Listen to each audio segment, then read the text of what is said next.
আল্লাহ পাক হযরতে মুসা আলাইহিস সালামকে জানালেন, ও হযরতে মুসা যান, ফিরাউনের কাছে চলে যান, যে তাকে নাই সত্যের কথা শোনান, সে যে অন্যায় করছে, জুলুম করছে, সীমা লঙ্ঘন করে দিয়েছে, সে নিজেকে খোদা দাবি করেছে, সে মানুষের উপরে জুলুম অত্যাচার করছে, সে এমন করে বনি ইসরাঈলদেরকে মারতে লেগেছে, সে মুসলমানদের উপরে স্টিম রোলার চালাতে লেগেছে, সে মানুষগুলোকে কতল করতে লেগেছে, সে মানুষের পেটিগুলোর উপরে জুলুম করতে লেগেছে, সে মানুষের হককে মেরে নিতে লেগেছে।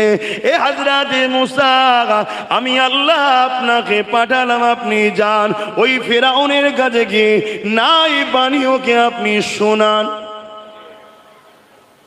বিশাল বড় রাজার কাছে আল্লাহ পাঠাচ্ছে। মুসা নবী দেখছে আমার কাছে তো কিছুই নেই, আমি আর ভাই, আমার ভাই হযরতে হারুন আলাইহিস সালাম, বাকি তো কিছুই নেই। না ম্যান পাওয়ার আছে, না মানি পাওয়ার আছে, না মাসুল পাওয়ার আছে, না লাঠিয়াল বাহিনী আছে, না ফোর্স বন্দুক বোম গুলি আছে, না ম্যান্ডেট পাওয়ার আছে, কেউ তো নাই।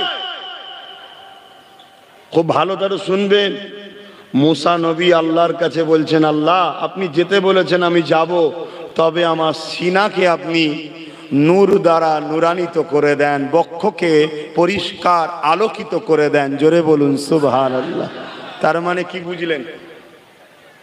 ওর কাছে সব পাওয়ার থাকতে পারে, ওই পাওয়ারের মোকাবেলায় আমি মুসা একা হতে পারি, কিন্তু আমার যে পাওয়ারটা দরকার আল্লাহ, ওই পাওয়ারটা আমার সিনার মধ্যে দিয়ে দেন। জোরে বলুন সুবহানাল্লাহ। তাহলে সব থেকে বড় পাওয়ার কোথায় থাকে?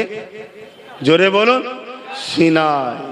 জীবজন্তুদের পাওয়ার হলো শরীরে, মানুষের পাওয়ার হলো ব্রেনে, তাই তো নাকি? কথা বলছে না তো? জীবজন্তুদের বুদ্ধি পাওয়ার কোথায়? হাতির পিঠে মানুষ চাপে না, মানুষের পিঠে হাতি চাপে কেন? হাতির শরীরে শক্তি, মাথায় নেই, আর মানুষের মাথায় বুদ্ধি, হাতির পিঠে চেপে বেড়ায়। কিন্তু মনে রাখবেন, মোমেনের পাওয়ার কোথায়? মোমেনের পাওয়ার হলো সিনাতে। জোরে বলুন সুবহানাল্লাহ। যাদের সিনায় মোহাম্মদ রসুল সবার আগে আছে, সব কিছুর উপরে আছে, সব দিক দিয়ে আছে, তাদের পাওয়ারের কাছে পৃথিবীর কোনো পাওয়ার পারেনি, আগামীতেও পারবে না। জোরে বলুন সুবহানাল্লাহ। তা আমি যুব সমাজকে মেসেজ দেবো, সিনার মধ্যে নবীকে রাখো। কার সাথে ব্যবসা করছো, লেনদেন করছো, কার সাথে দল করছো, করগে যাও। ওটা নিয়ে আমি বলতে আজকে এসিনি, কেন আমি ধর্মসভায় এসছি, নবীর পক্ষে কথা বলতে এসছি। কিন্তু মনে রাখবে, তোমার দল, তোমার দাদা, তোমার দিদি, তোমার লিডার, তোমার পীর, তোমার পীরজাদা, তোমার মুফতি, তোমার মাওলানা যখন তোমার নবীর দ্বীনের ক্ষতি করতে যাবে, নবীকে খাটু করতে যাবে, তখন তাকে কিন্তু ডিভোর্স, তালাক দিতে হবে। কেন? সবার আগে হলো তোমার নবী। জোরে বলুন সুবহানাল্লাহ। কি গো আমার যুবকরা, এতে একমত তো নাকি? হাত তুলে বলে একমত তো নাকি? মারহাবা, নারে তাকবীর। যদি হয় তাহলে তোমরা দুনিয়াতেও কামিয়াবি হবে, আখিরাতেও জান্নাতি হবে। জোরে বলুন সুবহানাল্লাহ। পৃথিবীর সুপার পাওয়ার আমেরিকা, পৃথিবীর সুপার পাওয়ার সামান্য আফগানিস্তানে, সামান্য একটা ছোট্ট দেশের মোকাবেলায় লেগেছিল, 19 বছর ধরে মার খেয়ে লাস্টে পালিয়ে গেছে। এদের কাছে কি আছে? কিছুই তো নেই। এই আফগানের কাছে কিছু আছে? কিছুই নেই। তারপরও কামিয়াবি হলো কিসের জোরে? এদের সিনাতে পাওয়ার ছিল। জোরে বলুন সুবহানাল্লাহ। আমি কি ওয়াজ করছি বুঝতে পারছেন তো?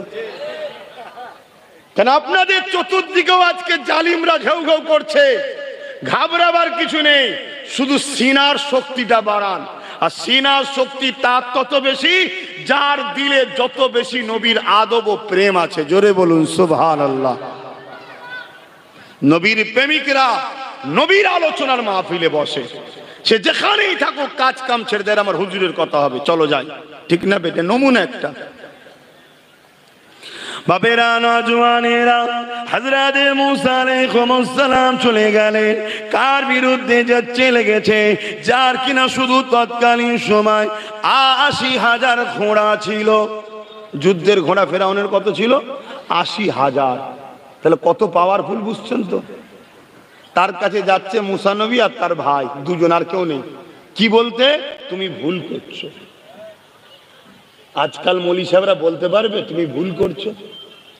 ইমাম বলতে পারবে? উনি চিন্তা করছে আমার মাইনের না বন্ধ হয়ে যায়। কথা কি ভুল বলা হলো নাকি? আমি কাউকে আঘাত দিচ্ছি না, এখনো সময় আছে, এখনো সময় আছে। সন্দেহ হয়ে গেছে নাকি?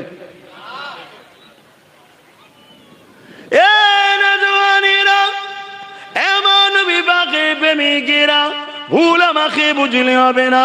কেন আমি এসেছি আমার নবী পাকের পক্ষে, কোরআনের পক্ষে, দ্বীনের পক্ষে কথা বলতে। তাই আপনাদেরকে জানিয়ে দিয়ে যায়, হযরতে মুসা আলাইহিস সালাম ফিরআউনের কাছে চলে গেল। ফিরআউনকে যে বলতে লাগলো, এ ফিরআউন তুমি অন্যায় করছো, জুলুম করছো, তুমি মানুষের উপরে অত্যাচার করছো, তুমি এখনো জুলুম বন্ধ করো, ইত্যাদি ইত্যাদি কথা যখন বললো, ফিরআউন রেগে লাল হয়ে গেল। মুসা নবীকে অনেক দিক দিয়ে ক্ষতি করার চেষ্টা করেছে, কিন্তু ফিরআউনের সব থাকার পরও মুসা নবী সিনার পাহাড়ের কাছে ফিরআউন দুর্বল হয়ে গেল। লাস্টে ফিরআউন ভাবলো মুসা মনে হয় জাদু করে। যে যে লাইনের রে বাবা, মুসা মনে হয় জাদু করে, তা জাদুকর নিয়ে আসো। কত জাদুকর? 70,000 জাদুকর জোগাড় করেছে। কত? সংখ্যাগুলো মনে রাখবেন, 70,000 জাদুকর। মুসা নবী যাচ্ছে একা, সাথে ভাই হারুন, দু ভাই যাচ্ছে, আর তো কেউ নেই, যাচ্ছে 70,000 জাদুকর। কেন? জনগণ মুসা নবীর দিকে আসতে চায়, ফেরাউনের ভয়ে আসতে পারেনি। আজও জনগণ কোরআনের মাহফিলে আসতে চায়, আজকের ফেরাউন গুলোর জন্য পারেনি। এরকম লোক আছে না নাই? কিন্তু আজকেও হারুন ও ফেরা মুসকি, হারুন ও মুসাও আছে না নাই? মানে তাদের সুন্নতে চলাই তো আমরা হাজারো ভয়কে অপেক্ষা করে আসি, ঠিক না বেটি? হ্যাঁ, আমরা মুসা নবী ও হারুন নবীর সাথে আছি, জোরে বলুন সুবহানাল্লাহ। কিন্তু দিল অনেকের কাঁধে, যেতে পারে না। আল্লাহর রাহে আগায় যাও, ভয় খেও না, আল্লাহকে ভয় রেখে তাকবীর জানাও। আল্লাহর ভয় হৃদয়ে যার থাকে, দুনিয়া তাকে ভয় করে, জোরে বলুন সুবহানাল্লাহ। আর আল্লাহকে যারা ভয় করবে, ওয়ালিমান খাফা মাকাম রাব্বিহি জান্নাতান, আমার উলামা ভাইয়েরা আছে, আল্লাহ তাদেরকে দুটো দুটো জান্নাত দেবে, জোরে বলুন সুবহানাল্লাহ। হযরতে মুসা আলাইহিস সালাম চলে গেল। ফেরাউন 70,000 জাদুকরকে ডেকেছে। ফেরাউনের জাদুকরেরা সারা একটা করে রশিকে জমির উপরে ফেলে দিল। ওই রশিগুলো একটা একটা সাপ হয়ে গেল। এ যুবকেরা, তরুণেরা, 70,000 দড়ি, 70,000 সাপ দেখতে কেমন লাগছে ভয়ঙ্কর, বুঝে দেখো। হযরতে মুসা আলাইহিস সালামের হাতে একটা লাঠি ছিল, আশা ছিল। ওই লাঠিটা যে জমিনে ফেলে দিল, ওই লাঠিটা বিশাল এক সাপ হয়ে গেল। ওই লাঠির সাপটা মুসা নবীর হাতের প্যারা সাপ, লাঠিটা ওই সাপ হয়ে যে। এ যুবকেরা, তরুণীরা, বাপেরা, এইভাবে যত ফেরাউনের সাপ ছিল, ওই নবীর জাদুঘরের সাপ ছিল, ওই সাপগুলোকে সব গিলে গিলে খেতে লাগলো। কিন্তু এখানে একটা মজার বিষয় আপনাদের জানায়, মুসা নবী লাঠি ছেড়েছে, সাপ হয়ে গেছে। ফেরাউনের জাদুকররাও লাঠি ছেড়েছে, সাপ হয়েছে। কিন্তু মুসা নবী যখন লাঠিটা ফেলেছে, মুসা নবী সাপ হয়ে যাবার সাথে সাথে ওই 70,000 জাদুকর ফেরাউনের পয়সায় যে এসেছিল, সে আর দাঁড়ালো না। তারা আগিয়ে এসে মুসা নবীর কদমে পড়ে গেল। ও হযরতে মুসা, আমরা ভুল করেছি, ক্ষমা করো, আমাদেরকেও ঈমানের কলেমা পড়িয়ে দাও। আরো জোরে বলুন সুবহান।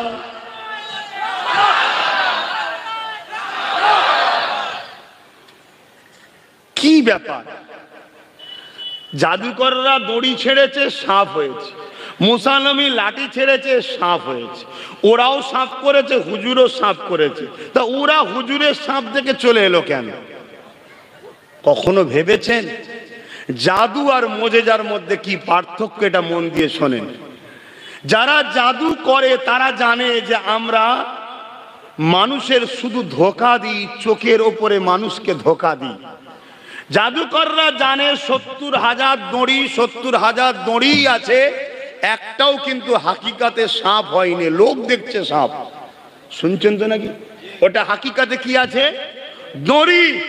কিন্তু জাদুকররা দেখছে আরে মুসা যে লাঠিটা রাখলো, ওই লাঠি তো লাঠি আর নেই রে, সত্যিকারেরই সাপ হয়ে গেছে। জোরে বলুন সুবহানাল্লাহ, আরো চিৎকার দিয়ে বলুন সুবহানাল্লাহ। অতএব এই ক্ষমতাটা কার? আল্লাহর। জাদুকরের ক্ষমতা নাই, কেন শয়তানের তাবেদারি তারা। তাই সাপ হয় না, দড়ি থাকে, কিন্তু লোক দেখছে সাপ।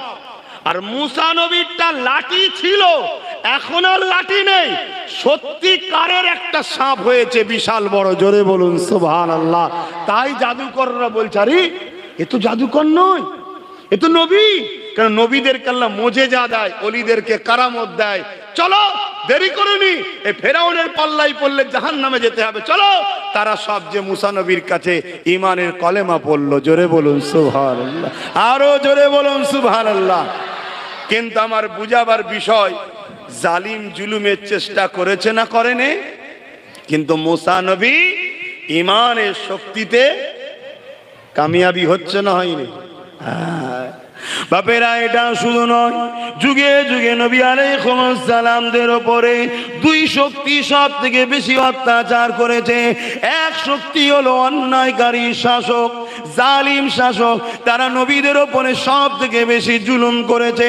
দ্বিতীয় নম্বর হলো ধর্মের দোকান খুলে যারা ভণ্ডামি করে, তারা নবীদের উপরে সব থেকে বড় জুলুম করেছে। এ যুবকেরা, এই জুলুম থেকে আমার নবী পাক বাদ যায়নি। আমার নবী পাকের উপর অনেক জুলুম হয়েছে। আমার নবী পাকের উপরে জুলুম করেছিল ফেরাউন, আমার নবীর উপরে জুলুম করেছিল আবু জেহেল, উতবা, সাইবা, বলহা, চারিদিক দিয়ে আমার নবীকে জুলুম করতে চেয়েছিল। এ যুবকেরা এমনও জুলুম করতে চেয়েছে, আমার নবী পাককে মারার জন্য কুয়া খুঁড়েছে, ওই কুয়াতে আবু জেহেল পড়ে গেছে। পরে আমার নবী তাকে উঠিয়েছে। আমার নবী পাককে মারার জন্য নানান দিক দিয়ে তারা ষড়যন্ত্র করেছে। এমনকি এক তারিখে বিশাল বড় পৃথিবীর জাদুকরকে ডেকে নিয়ে এসেছে।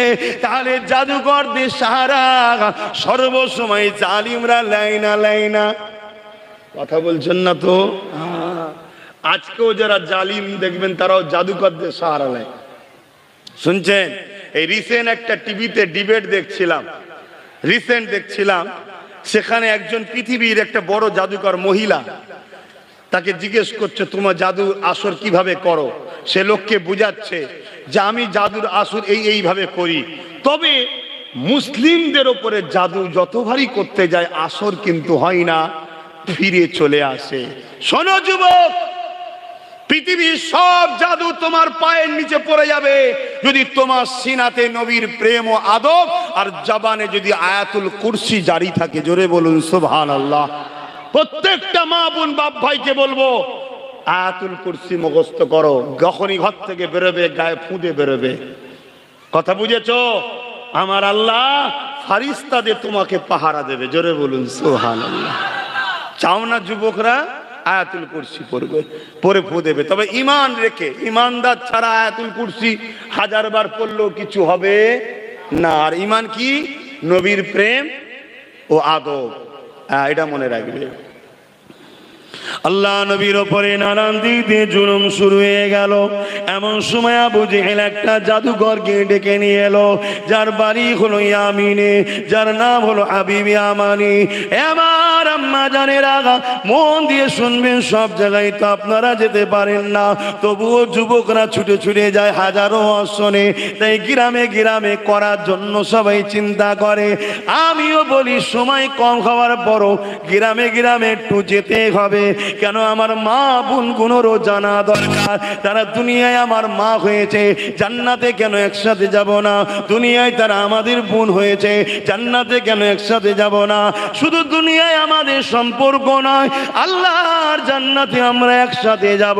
বলুন ইনশাআল্লাহ। এ যুবকেরা, তরুণেরা, বাপেরা, ওই হাবিবি আমানিকে নিয়ে আসলো। হাবিবি আমানি আমার নবী পাককে পরীক্ষা করতে গেল। কেন? আবু জেহেল বলেছে মুহাম্মদ একজন জাদুকর, নাউজুবিল্লাহ। কিন্তু হাবিবি আমানি জানে জাদু জমিনে হয়, আসমানে হয় না।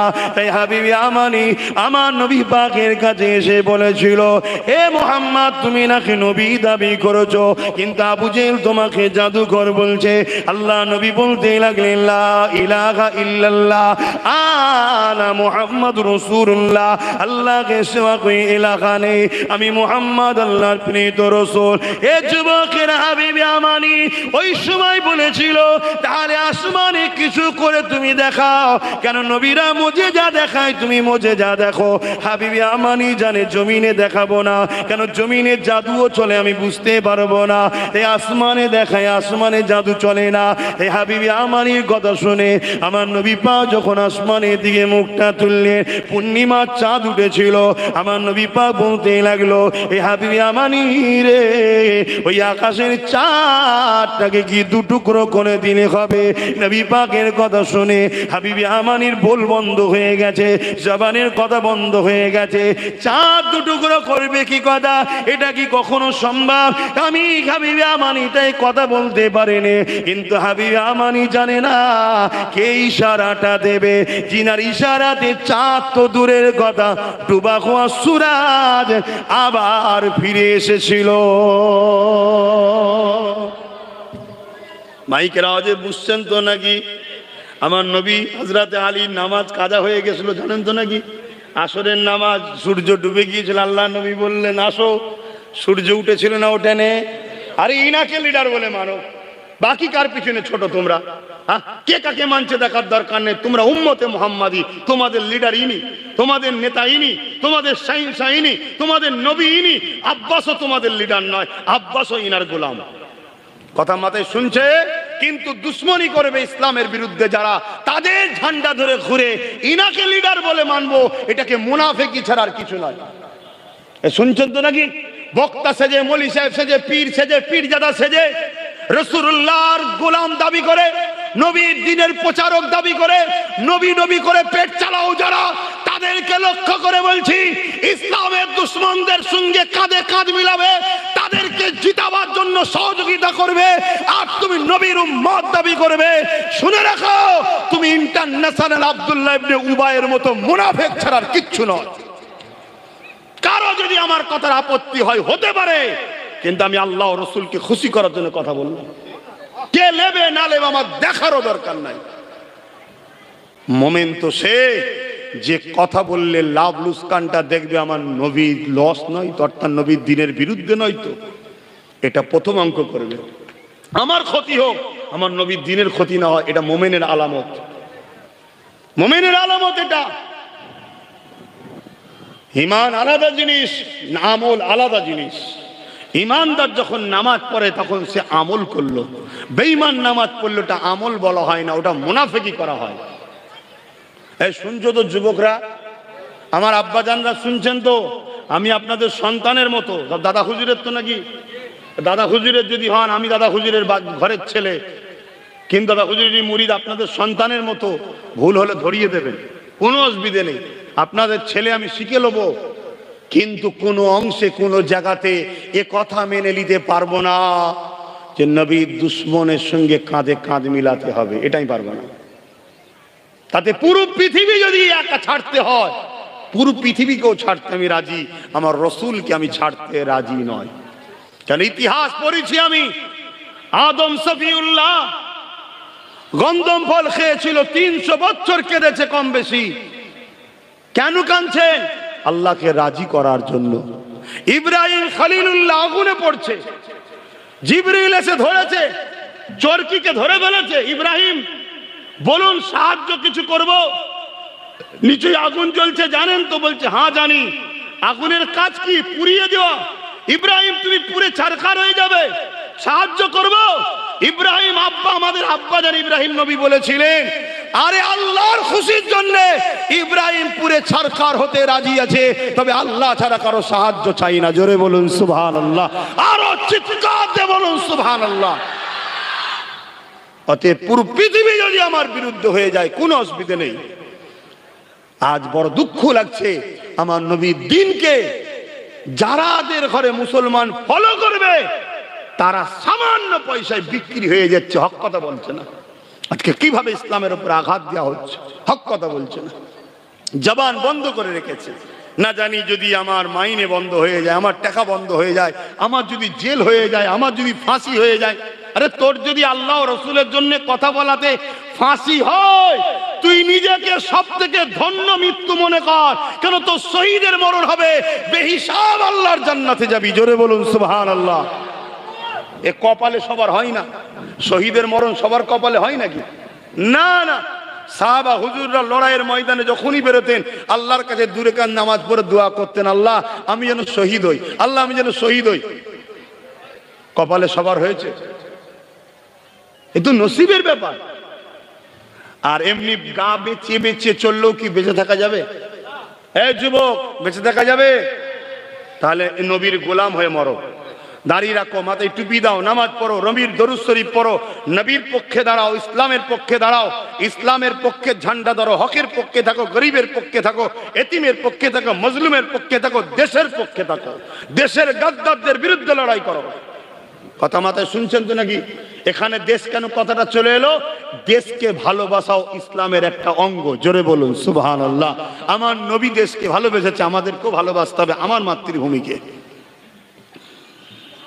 বাপেরা, নজওয়ান তরুণেরা, হাবিবে আমানি যখন আমার নবী পাককে বললেন আসমানে কিছু দেখাও, আমার নবী পাক যখন বলল চাঁদটা দুটুকরো করে দেবো নাকি, হাবিবে আমানি চুপ হয়ে গেলেন, জবানে আর কথা বেরোচ্ছে না, কেননা সে হতভম্ব হয়ে গেল। চাঁদ কি কখনো দুটুকরো করা যায়? এটা কি কোনো নবীরাও করতে পারবে নাকি? এই অভিজ্ঞতা তারা ছিল না যে জিনার সামনে তুমি কথা বলতেছো, ইনি নবীদের নবী, জিনার সামনে তুমি কথা বলতেছো, ইনার জন্য কায়নাত তৈরি হয়েছে, জিনার সামনে তুমি কথা বলতেছো, ওই চাঁদটাও তৈরি হয়েছে ইনারই নূর মুবারক থেকে। এ যুবকেরা, তরুণেরা, বাপেরা, রে হাবিবে আমানি আর কথা বলতে পারলো না।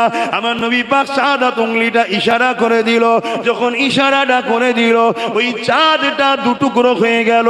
শুধু সামান্য দুটুকরো হয় না, পুরো ইমাতা থেকে উমাতা নিজেকে চিড়িয়ে দিয়ে এক ফালি পাহাড়ের ইমাতাতে আর এক ফালি উমাতাতে।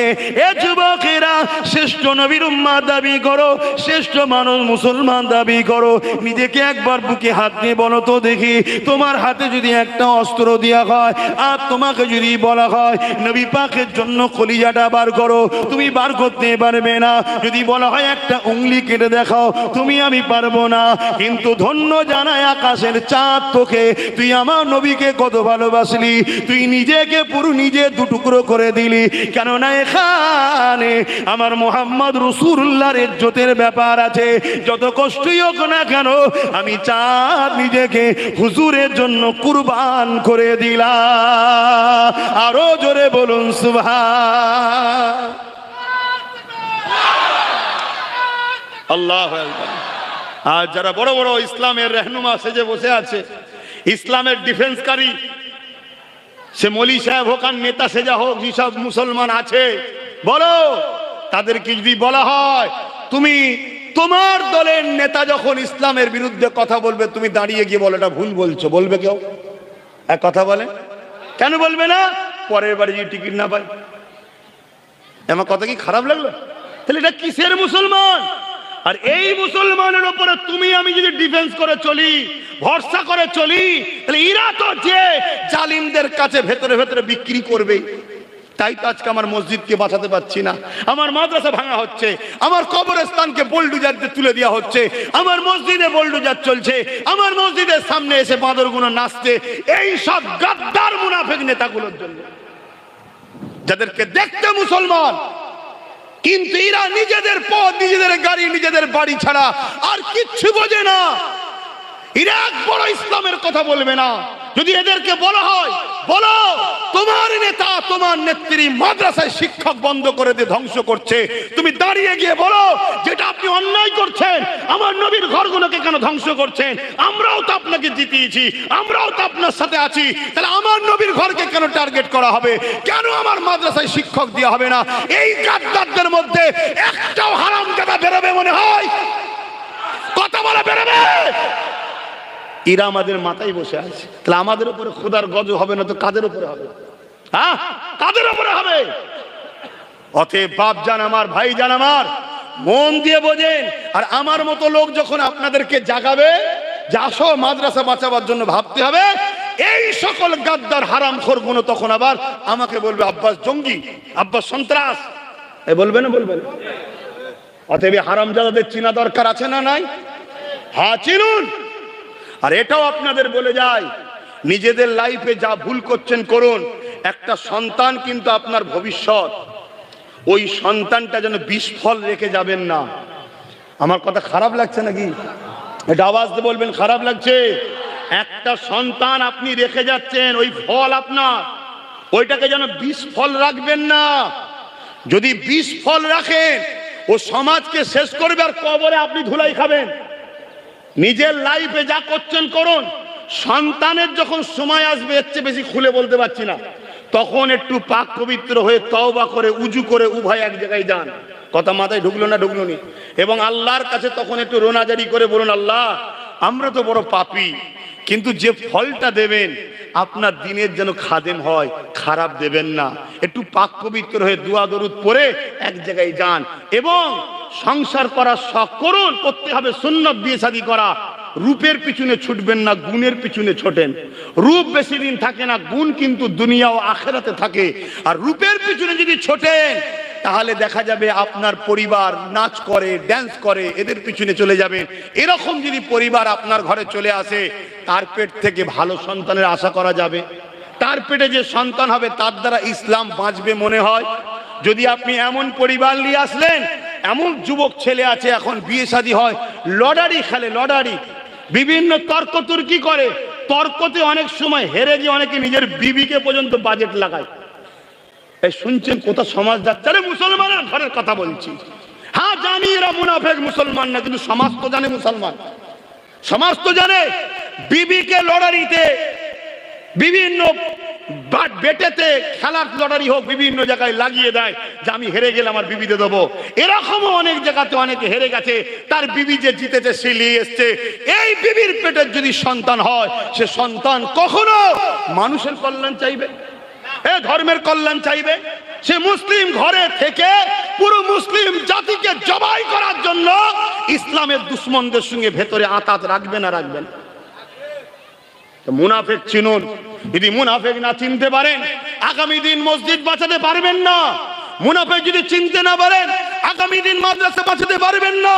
কলিকাতার রাজপথে দাঁড়িয়ে যে চিৎকার দিয়ে বলেছিল মসজিদ আমি বাঁচাবো, মসজিদের জন্য চিল্লাবো, গত কদিন পেপারে দেখছেন না ইসলামের সবথেকে বড় দুশ্মন উত্তর প্রদেশের টাকলার সঙ্গে কথা বলছে, দেখেছেন না? দেখেন। এই মুনাফেক গাদ্দার গুলোকে চিনুন। যদি এদেরকে চিনতে না পারেন, আল্লাহর ঘর বাঁচাতে পারবেন না। আর আল্লাহর ঘর যদি আপনার সামনে শহীদ হয়, আর আপনি যদি ঘরে পরিবার নিয়ে হালুয়া রুটি খেয়ে বেড়ান, নিরাপদে গায়ে হা হা লাগান, মনে রাখবেন আপনার জন্য জাহান্নাম অপেক্ষা করছে, জান্নাত নয়। হতে পারে আপনি পীর সাহেব, আল্লাহর কাছে পীর সাহেব নাই, মানুষের কাছে। হতে পারেন আপনি পীরজাদা, আল্লাহর কাছে নয়, মানুষের কাছে। হতে পারেন আপনি বড় মুফতি মাওলানা, হতে পারেন আপনি বিরাট কিছু, কিন্তু আল্লাহর জাহান্নাম আপনার অপেক্ষায় রয়েছে। আমার কথায় কারো অসুবিধা হচ্ছে বাপ? আমি যে চিৎকার দিচ্ছি আমার গদি বাঁচাবার জন্য নাকি? আজান হচ্ছে, আচ্ছা আজানটা হয়ে যাক, কেউ উঠাউঠি নাই। দোয়ার পর এখনো একটা নামাজ হবে, অসুবিধা আছে? এখানে নামাজ হবে, উঠাউঠি। অনেক জায়গায় দেখছি দু চারজন উঠছে নামাজের জন্য, উঠছে, এখানেও নামাজ হবে। এই মাহফিলের গুরুত্বকে অবজ্ঞা করবেন না। আর যেসব ভাইগুলো হন রাস্তায় আছো, যদি কোরআনের পক্ষে হও, রাস্তায় দাঁড়াবে না, চলে আসো, আমাদের ভাই, আমাদের সাথে মিশে যাও। আর এরপরেও যদি তোমাদের ভালো না লাগে, কিছু বলার নেই। আর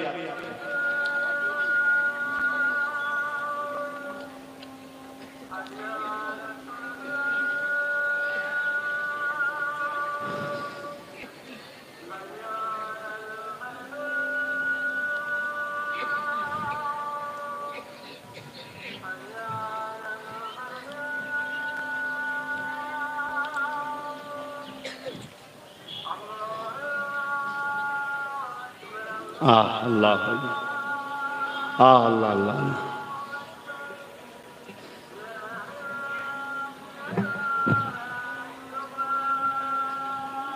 আল্লাহ। এই যে আজান হচ্ছে, উত্তরপ্রদেশে আজান দেওয়ার জন্য একজনকে 2 লক্ষ টাকা ফাইন করেছে, শুনছেন আপনি? আজান দেওয়ার জন্য তাকে 2 লক্ষ টাকা, কথা বলছে না তো, ফাইন করেছে। আরে আমার নবীর কথা শোনো, মুনাফিক কে? মুনাফিক তো সে যে তোমার সাহায্য নিয়ে তোমার বন্ধুর সঙ্গে উঠা বসা করে, সে হলো মুনাফিক। শুনছেন না শোনেন না? আজকে আমাদের সাহায্য নেবে, আমাদের দিয়ে সবকিছু করাবে, আর লাস্টে আমাদের দুশ্মনের সঙ্গে যে তুমি হই হই করবে, এই মুনাফিকদের চেনা দরকার আছে না নাই? সতর্ক হন।